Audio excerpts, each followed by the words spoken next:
대림절입니다. 대림절은 기다린다라는 거예요. 주님 오실 날을 기다리는 이 성탄절 앞 4주간을 말하는데요.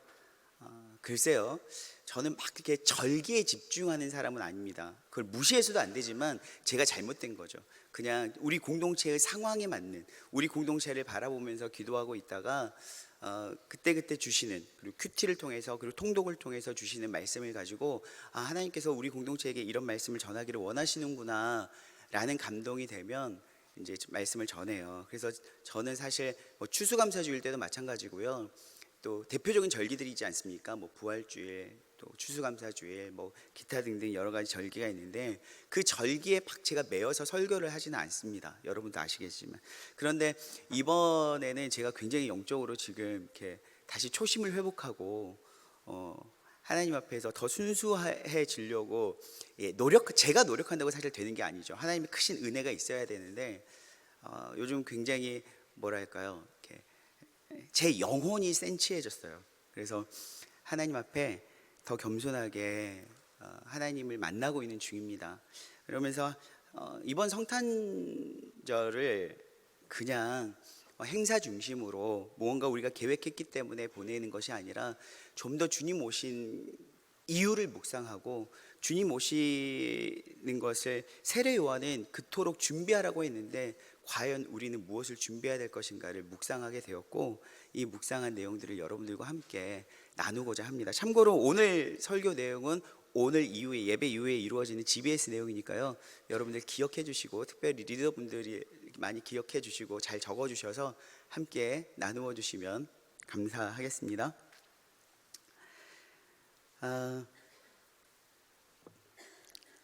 2절 보여주십시오. 네, 2절이에요. 2절 시작. 3절입니다.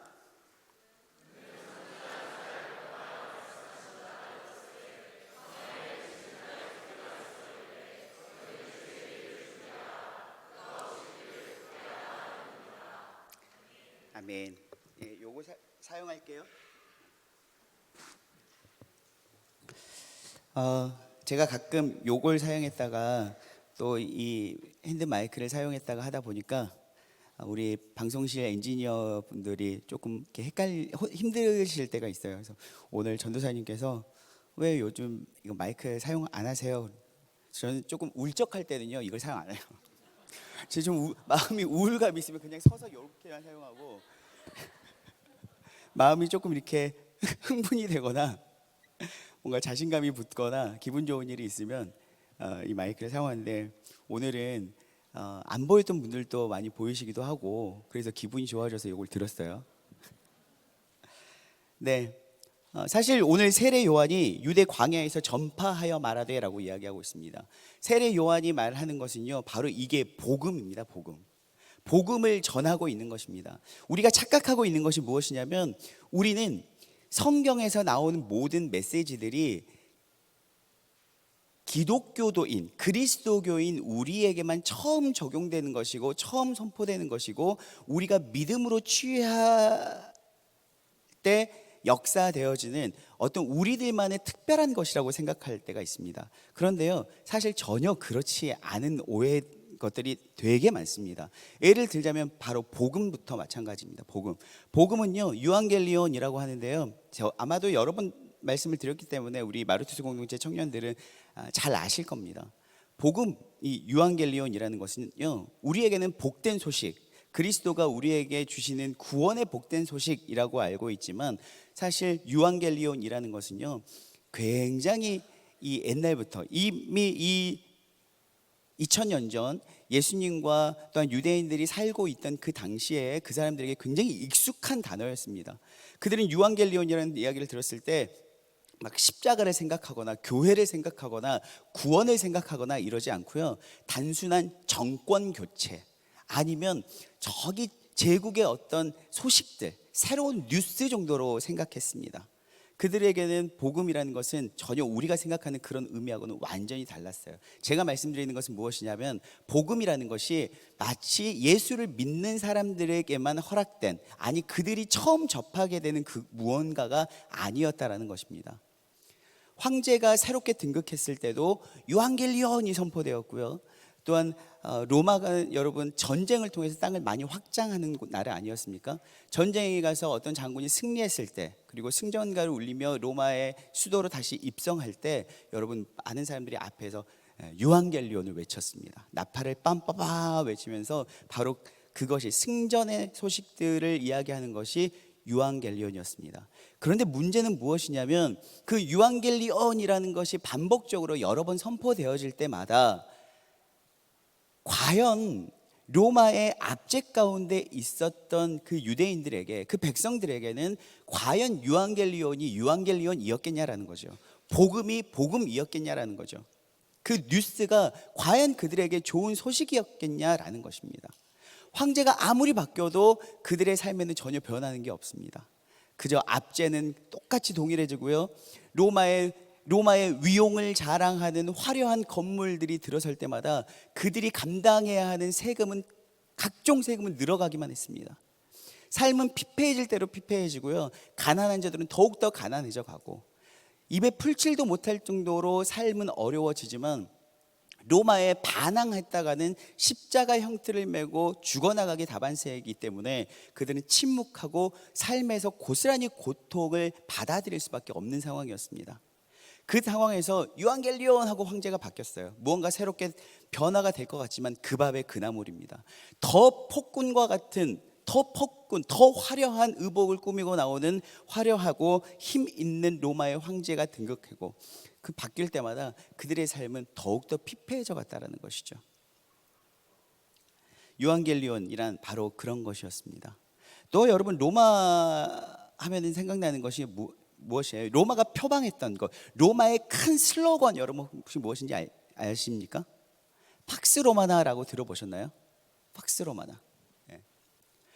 로마는요, 평화를 주도하는 나라였습니다. 자기들 스스로 생각하기에 평화를 주도하는 나라. 사실 로마는 엄청난 제국의 힘을 가진, 군대의 힘을 가진 나라였습니다. 로마가 지나간 모든 곳은요 쑥대밭이 되었고요. 쑥대밭이 된 지 얼마 되지 않아서 로마는 엄청난 인원과 그가 지배했던 나라들을 다 노예 삼아서 그 노예들을 쫙 풀어가지고 그곳에 신도시를 세워버렸습니다.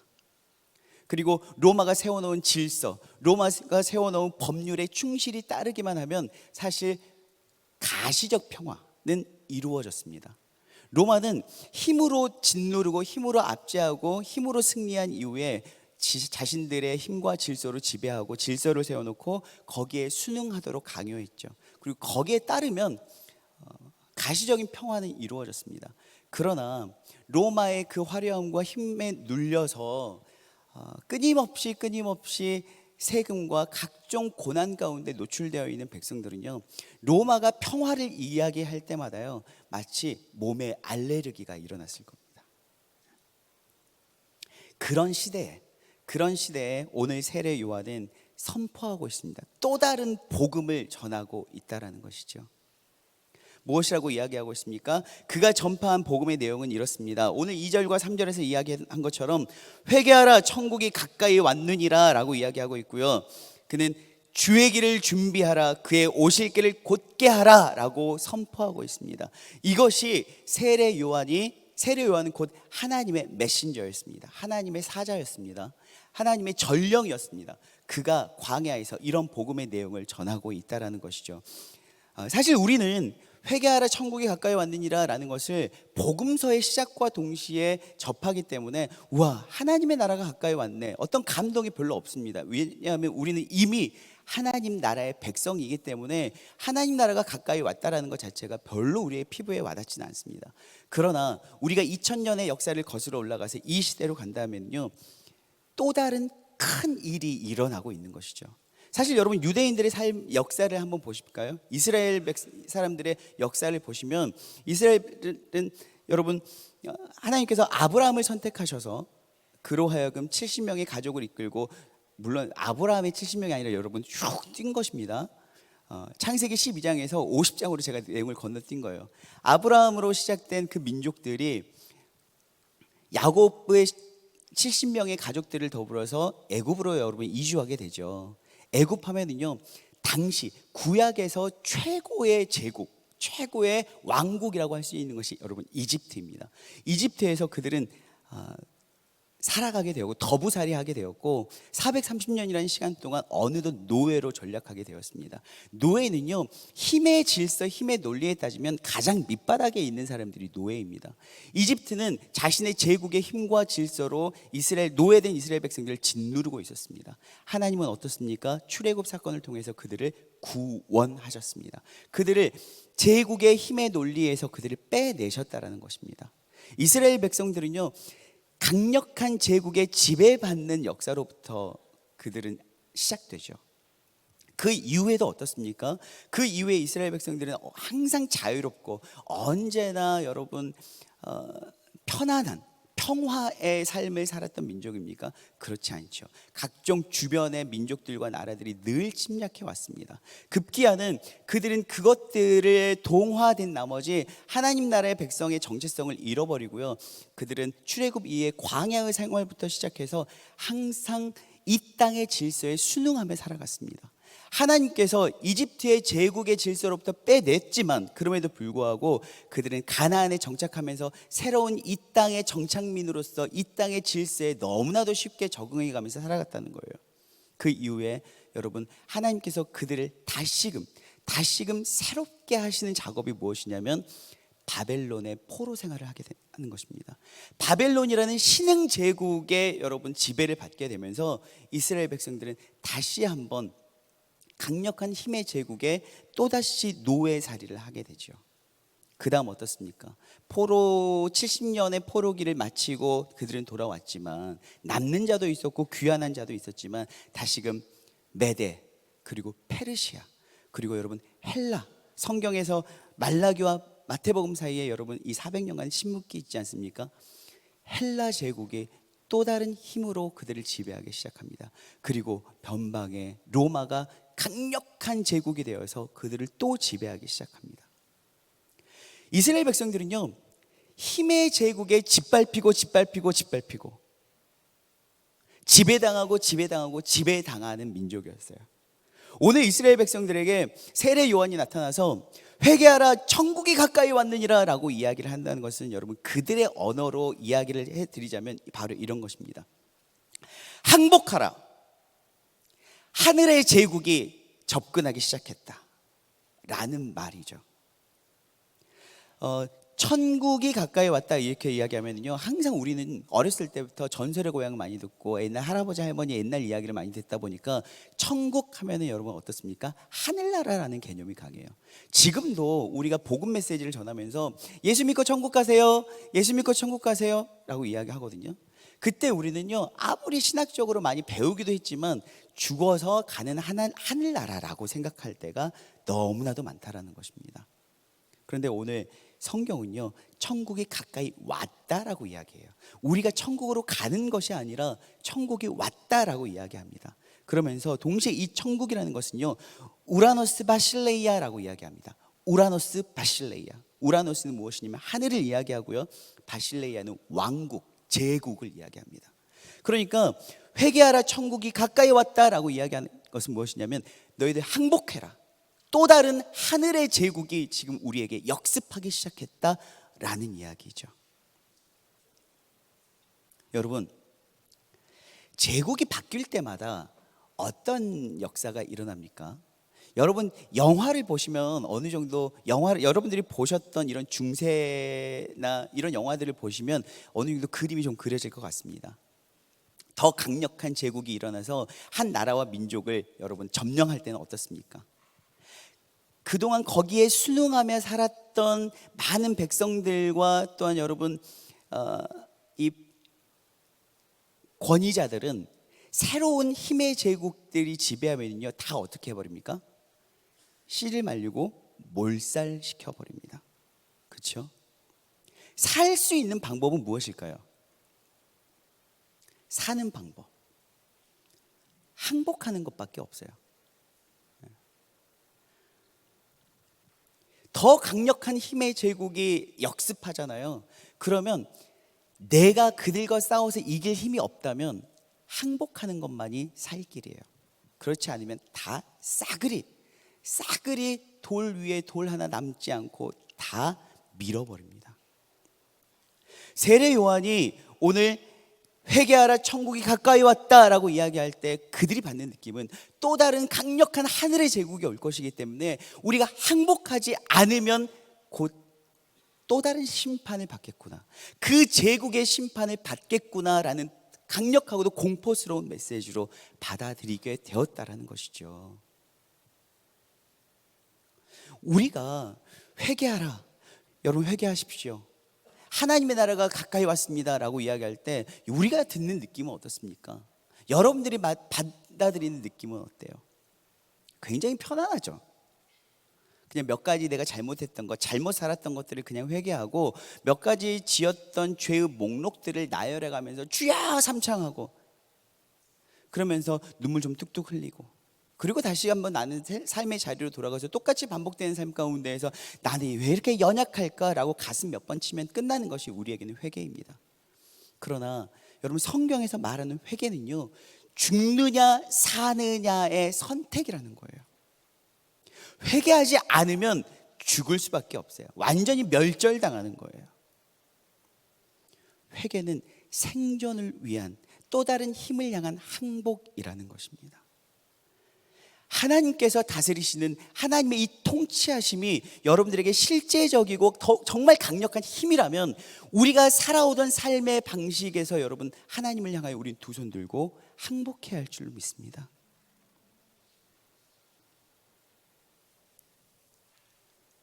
여러분, 성경에서요, 예수님께서 제자들이 그렇습니다. 예수님 기도 좀 가르쳐 주십시오 라고 이야기를 해요. 기도를 가르쳐 달라고 했더니 마태복음 6장에 예수님께서 기도를 가르쳐 주시는데 그 기도가 우리가 흔히 알고 있는 주기도입니다. 주님의 기도. 주기도문의 여러분 시작이 어떻습니까? 시작. 하늘에 계신 우리 아버지여 라고 이야기합니다. 우리가 하나님을 아버지라고 고백하죠. 마치 그것을 우리는 굉장히 정서적이고 관계적인 해석을 합니다. 하나님이 나의 아버지야, 나는 그분의 자녀지, 아빠, 이렇게 생각해요. 뭔가 하나님께서 나를 안아주시고 품어주시고 하나님께서 늘 너와 함께 하셔라고 이야기하면 그 든든한 어떤 아버지가 내 옆에 탁하니 번듯하게 옆에서 지켜주시는, 우리는 그런 이미지를 생각하지 않습니까? 그리고 흔히 목사님들이 또한 그런 이야기도 많이 하시죠. 뭐 어렸을 때 요만한 꼬맹이가 동네 형들한테 맨날 이렇게 맞고 당하는 거예요. 동네 꼬맹이가 동네 형들한테 맨날 맞아요. 근데 어느 날 아버지가, 퇴근하시는 든든한 아버지가 이렇게 딱 뒤에서 오시는 거예요. 그러니까 그 아이가 어때요? 동네 형이 하나도 무섭지 않아요.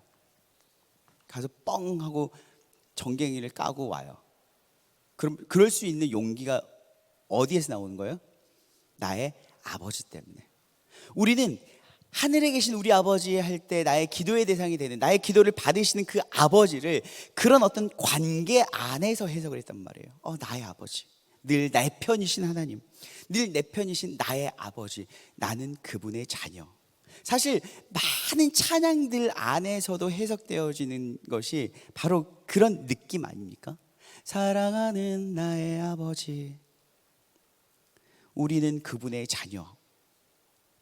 그런데요, 사실 하나님을 아버지라고 예수님께서 이야기하셨고 우리에게 그런 기도를 가르쳐 주셨는데, 문제는 이거죠. 당시에 이미 아버지라는, 내 혈육의 아버지가 아니고서도 아버지라고 부르는 관습이 이미 있었다라는 거예요. 단 무엇을 향해서? 내 생사 여탈권을 가진 권력자를 아버지라고 부르는 이미 그 문화가 있었어요. 헬라 제국에서는요, 여러분, 제우스 신이 아버지였습니다. 제우스 나의 아버지시여, 이런 표현이 공공연하게 올려지고 있었어요. 로마 신화에서는 여러분, 제우스가 누구로 변합니까? 주피터. 주피터 나의 아버지시여. 또 여러분 황제 있죠. 티베리우스 황제랄지 도미티안 황제랄지 이런 황제들을요 아버지라고 표현했습니다. 나의 아버지시여. 그러니까 당시에 가부장적인 문화 속에서 살아가고 있던 사람들에게는요 아버지라는 것이 뭔가 나를 보호해주고 나를 너무 사랑해주고 나의 볼을 꺼주기 위해서 이 녀석 아빠 이러는 그런 문화가 아니었다는 거예요. 나를 죽이기도 하고 살릴 수 있는 힘을 가진 자, 생사여탈권을 가진 힘을 가진 자가 아버지였다는 것입니다. 그래서 그들에게 아버지, 아버지, 나의 아버지여 라고 이야기했다는 것은 무엇이냐면 당신은 나의 아버지십니다. 나는 당신에게 굴복하겠습니다 라는 뜻이었다는 거예요.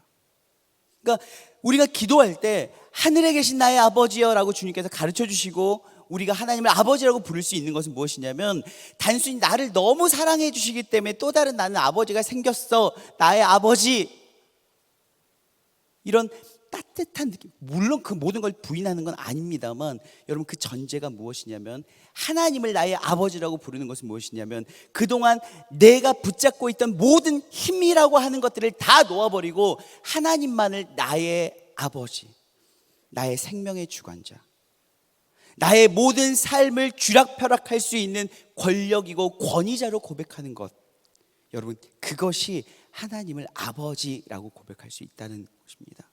하나님을 아버지라고 고백하면서도 내 마음대로 살아가는 사람은요 여러분 그건 아버지가 아니에요. 그건 주님께서 가르쳐 주신 기도의 아버지가 아니에요. 하나님을 아버지라고 고백하는 것은요 그동안 나의 뜻대로 내가 하고 싶은 대로 사는 모든 것들을 다 내려놓고 나의 아버지 대신 하나님의 뜻에 순종하면서 살겠습니다 라는 고백이 바로 하나님 나의 아버지십니다 라는 고백이죠. 뿐만 아니라 당시에 여러분 이미 야훼 신앙은요 메시아 사상이 있었습니다. 그 메시아가 우리는 예수님에게로만 넘겨가신 것으로 생각되죠. 그러나 그렇지 않아요. 마찬가지로 내 삶에 평화를 줄 수 있고 안위를 줄 수 있는 대상은요 바로 그가 구원자였어요. 그러니까 황제도 구원자였고요 수많은 신화 속에 나오는 모든 대상들이 구원자였어요. 뿐만 아니라 힘 있는 장군도 구원자가 될 수 있었습니다. 그런데 주님이 나의 구원자시다. 마태복음 16장 16절에 베드로가 고백했던 것처럼 주는 그리스도시요 살아계신 나의 하나님이십니다, 하나님의 아들이십니다 라고 말했던 것은 무엇이냐면 주님만이 나의 모든 것을 주장하실 수 있는 권위자시고 나의 힘이십니다. 난 당신의 뜻에 모든 것을 굴복하겠습니다 라는 고백이라는 것이죠. 그것은 무엇이냐면 이제는 자신이 습관적으로, 아니 의도적으로든 습관적으로든 붙잡았던 모든 힘들을 다 부정하겠습니다 라는 고백입니다. 다시 한번 여러분 오늘의 본문으로 돌아온다면 세례 요한은요 오늘 이야기하고 있습니다. 조금 더 구체적으로 이야기하면 회개하라. 세례 요한이 던진 메시지는요 첫 번째는 회개하라고요, 두 번째는 천국이 가까이 왔다라는 것입니다. 뒤에 진노를 피하라 하느냐 기타 등등 이 모든 것이 바로 이 말 속에 포함되어 있어요. 회개하라, 천국이 가까이 왔다. 회개라는 것은요 영적인 믿음의 항복이고요 천국이 가까이 왔다라는 것은 이제는 하나님의 하늘의 제국의 왕이신 진정한 하늘의 황제이신 하나님의 통치가 이루어질 것이다 라는 메시지입니다. 여러분 그렇다면 오늘 세례 요한은 주의 길을 준비하라 라고 이야기하고 있는데 그 주의 길을 준비하라 라는 것은 바로 하늘의 통치를 받을 수 있는 준비를 하라는 것이죠. 하나님의 통치에 순응할 준비를 하라는 것입니다. 이제는 진정한 정권 교체가 이루어진다는 것을 준비하라는 것입니다.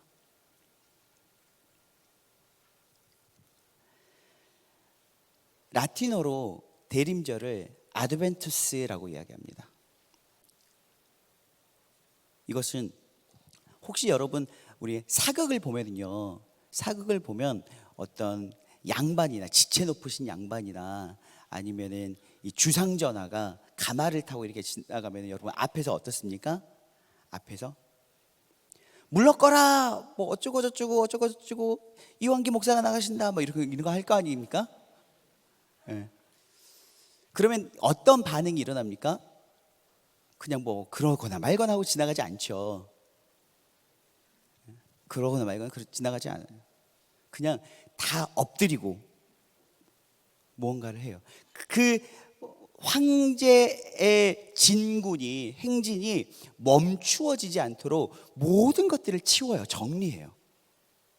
그러니까 황제가 나아가는 모든 길을 다 준비하는 거죠. 걸리적거리는 것이 없도록.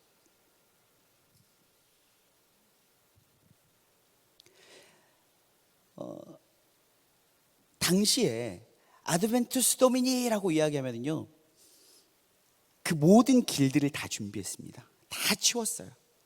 제가 얼마 전에 폼페이라는 영화를 다시 한번 봤어요. 이 말씀을 준비하면서. 그랬더니 로마의 어떤 권위자가 딱 지나가는데 거기서 이렇게 뒤를 돌아서 벽을 보더라고요. 지나가면 이렇게 권위자가 지나가요. 로마의 이 권위자가 쓱 지나가면 모든 길거리에 있는 그 백성들이 다 이렇게 얼굴을 돌리고 이렇게 있더라고요. 그러니까 시선 하나조차도 왕에게 거슬림이 되지 않도록 한다는 거죠. 시선 하나조차도. 그렇다면 오늘 세례 요한이 우리에게 전하는 메시지, 항복하라, 하늘의 제국이 가까이 왔다, 그러하니 길을 준비해라, 곧게 하라라는 것은 무엇이냐면 하나님께서 이제 우리를 통치하실 수 있도록 그분의 통치 가운데 걸리적거리는 장애물이 될 만한 모든 것들을 다 내려놓아라라는 것입니다. 여러분, 이 메시지는요, 우리에게 굉장한 불편함이 다가옵니다. 우리가 원하든 원하지 않든 간에 하나님, 하늘의 제국이 우리의 삶 가운데 임하였다라면 이제는 우리가 익숙한 모든 것으로부터 우리는 탈피해야 된다라는 명령이 떨어진 것이에요. 여러분, 이스라엘 백성들이요, 광야에, 아니 이집트에서 노예살이를 430년 동안 하다가 하나님께서 그들을 탈출시켜 주셨습니다. 출애굽시켜 주셨어요. 새로운 세상이 되었지만 여러분, 그들의 삶은요, 오히려 익숙했던 이집트의 삶보다 훨씬 더 불편한 삶이었어요. 오죽하면 이집트를 그리워했겠습니까? 오죽하면 노예의 삶을 그리워했겠습니까? 사랑하는 여러분, 바로 이것입니다. 또 다른 하나님의 통치에, 아니 내가 이제는 세상의 힘의 논리와 힘의 질서 가운데 너무나도 익숙하게 살고 있다가 예수를 믿게 되고 하나님의 통치 가운데 내가 이제 순종하며 살아가게 된다는 것은 무엇이냐면 광야의 삶으로 나오는 것이에요. 살만했던 이집트에서 벗어나서요, 이제 그들은 광야로 나아갑니다. 하나님께서 빼내셨으면 뭔가 여러분 좀 더 편안한 삶이 우리에게 허락되어져야 되는 거 아닙니까? 그런데 광야가 기다리고 있습니다. 광야가. 이걸 결단하고 받아들이는 것이 주의 길을 준비하는 것입니다. 혹 오늘부터 예수 믿기로 결단하신 분들 계십니까? 아니면 얼마 전에 우연히 재수없이 길거리 가다가 서림 청년들 노방 전도대를 만나서 교회 오신 분들 계신가요? 큰일 났어요. 여러분들의 삶이 이제 광야가 시작되는 거예요. 내가 살고 싶은 대로 사는 것, 그나마 이 자본주의에 조금 익숙해져 가지고 큰 돈은 못 벌더라도 어느 정도 번 돈으로 내가 편하게 먹고 마시고 나 한 사람 정도는 어느 정도 즐겁고 평화롭게 살 수 있었는데, 재수없이 전도대를 만나서 덜컥 그래요 한번 가볼게요 하더니 이 먼 길을 왔어요. 봉고차에 실려가지고 오면서 뭐 하는 거지? 왜 이렇게 멀까? 시내로 통과하는 것도 아니고 순환 도로를 타가지고 도대체 어디를 가는 걸까?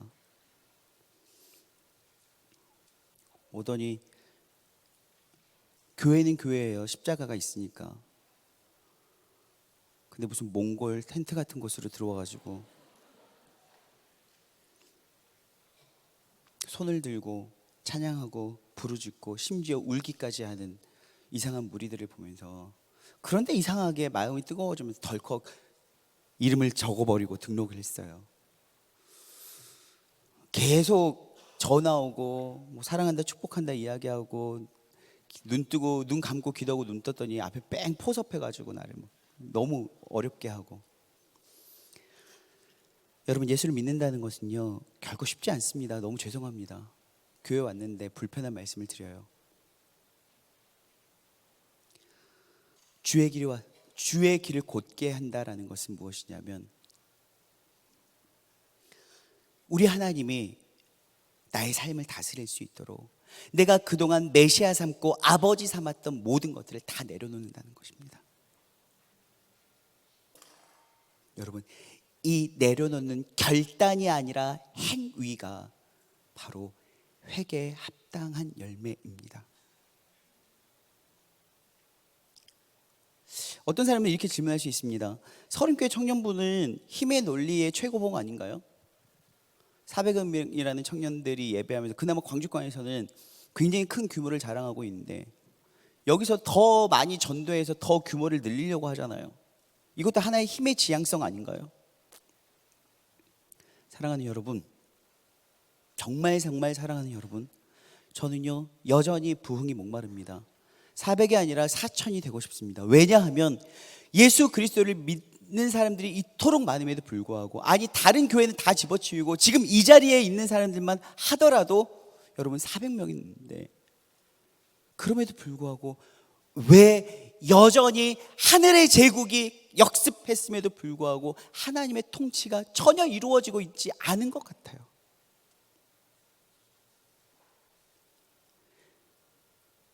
이사야서 말씀을 보면 성령이 우리에게 임하시면 뭔가 포로된 자들은 해방되고 가난한 자들은 여러분 자유케 되어지는 놀라운 역사가 일어나야 되는데, 여전히 이 땅 가운데는 수많은 크리스찬들이 있고 이곳에서도 다 예수를 주인 삼고 하나님을 아버지 삼고 메시아 삼은 우리가 여기서 예배하고 있지만 삶을 변화시키지 못해요.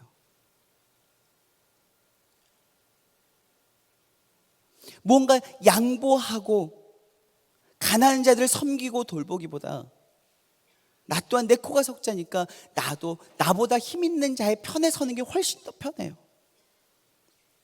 마치 로마가 자신들의 통치와 질서 가운데 합류하면 평화를 주고 조금이라도 저항하고 반응하면 싸그리 밀어버렸던 것처럼, 차라리 힘 있는 자의 빌붙어서 그저 편안함을 평화라고 생각하면서 살자라고 하는 것 같아요. 여러분, 저는요 우리가 함께 예배하는 이 공동체가 정말 하나님의 통치 가운데 순응하는 하나님을 아버지 삼은 주님의 자녀들이 되었으면 좋겠어요. 그냥 하나님 저 너무 연약해요, 하나님 사랑해 주세요, 하나님 아버지 나의 아빠, 이것으로 끝나는 것이 아니라 내가 아버지 삼은 또 모든 것들을 내려놓고 하나님만이 나의 아버지라고 고백하면서 주님 짊어지셨던 그 십자가 내가 짊어지고 나를 부인하고 십자가를 짊어지고 뚜벅뚜벅 주님을 따르는 진짜 주의 자녀들이 될 수 있었으면 좋겠어요. 저마다 그리스도인들이지만 십자가 없는 주의 자녀들만 400, 500이면 뭐합니까? 세상은 변하지 않아요. 올 한 해도요 얼마나 가슴 아픈 일이 있었는지 몰라요. 송파 모녀 사건 몇 년 전 일이잖아요. 그러나 잊혀져 버렸어요. 우리 주변에 있는 가난한 자들은 나하고는 상관없는 일이에요. 항상 내가 가장 힘들고 내가 가장 불쌍한 사람이에요. 항상 우리의 시선은 나보다 더 잘 사는 사람, 나보다 더 행복한 사람에게 시선은 고정되어 있어요. 그리고 세상의 논리를 쫓아서 나도 그들처럼 되기 위해 분주할 뿐이에요. 우리 크리스천들마저도 십자가가 없어요. 자기 부인이 없어요.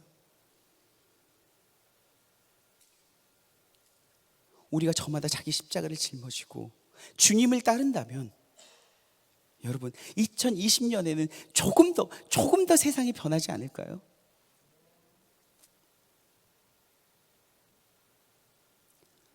사랑하는 여러분,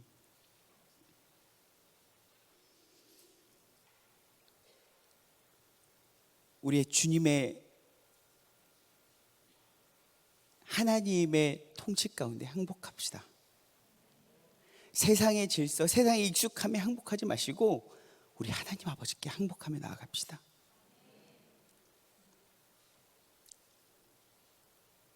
당시 종교 권위자들은요, 로마의 통치법이 그랬거든요. 로마의 통치가 어떤 통치였냐면 너무나 넓은 땅들을 다스리기 때문에 그 토족속들, 그러니까 그 땅의 민족들을 회유해서 그들로 하여금 지배하도록 했어요.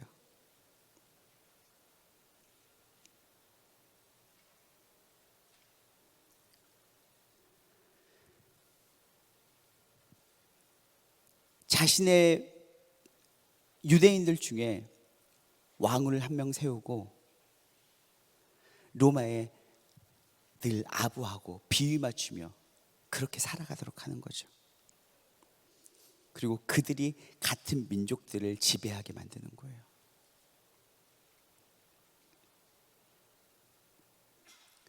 철저하게. 당시 오늘 바리새인들, 사두개인들이 나왔어요. 독사의 새끼들이에요. 왜요? 그들은 로마의 제국의 힘에 빌붙어서 자신들의 그 종교적 기득권을 유지하기 위해서 하나님의 뜻이 아닌 걸 알면서도 그걸 유지하기 위해서 로마의 질서에 순응하며 살았던 백성들이거든요. 그러면서도 우리는 선민이야, 우리는 하나님께서 선택하셨어 라는 이유로 그저 구원의 보장성을 이야기하고 살았어요. 아니요, 하나님 역습하는 그 하늘의 제국에 항복하지 않으면 여러분 이미 찍혀서 불에 태워질 운명이라는 것을 그들은 알았어야 합니다. 사랑하는 여러분, 이제 대림절, 우리는 주님 오실 주님 오실 날을 기다리는 첫 주일을 맞이하고 있는데요, 우리에게 너무 익숙한, 뼛속까지 스며들어 있어서 너무나도 익숙한, 뗄래야 뗄 수 없는 세상의 논리는 무엇인가요? 세상의 질서는 무엇인가요? 우리 이번 성탄절 그냥 마냥 파티하고 잔치하고 축하하는 날이 아니라 주님 오신 이유 생각하면서 조금 더 익숙해졌던 세상의 색깔들, 질서들을 나에게서 분리시켜 보는 그런 기간이 되었으면 좋겠습니다. 함께 찬양하며 나아갈까요?